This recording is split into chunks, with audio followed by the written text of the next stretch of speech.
Kung tutuusin, hindi lang naman kaming mga kontraktor ang nakikinabang dito.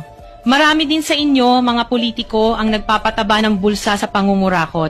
Ang totoo, may hati-hati yan mula sa pinakamataas hanggang sa mga nasa gilid lang ng sistema. Huwag nyo kaming gawing panakipbutas kasi kung babalikan ang lahat ng transaksyon, makikita ninyong mas malaki pa ang napupunta sa inyo kaysa sa amin. Lahat tayo alam ang laro, pero pag nahuhuli, kami lang ang tinuturo at pinarurusahan. Kaya huwag ninyong ipakita sa publiko na malinis kayo dahil sa bawat proyekto may kapalit na porsyento para sa inyong mga opisina. Ang sistema mismo ang nagtutulak sa amin na sumunod. Kung hindi kami papayag, wala kaming makukuhang proyekto. Pero sa likod niyan, kayo rin ang pinakaunang nagdidikta kung magkano ang dapat itabi para sa inyo.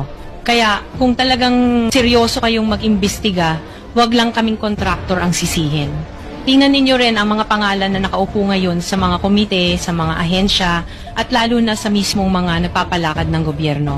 Dahil sa totoo lang, pare-pareho tayong nasa iisang lamesa, iba-iba lang ang laki ng parte na nakukuha.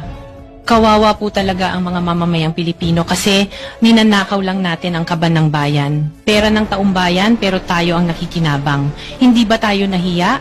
Ang mga mahihirap mas lalong naghihirap. Kaya tama na ang pangungurakot natin.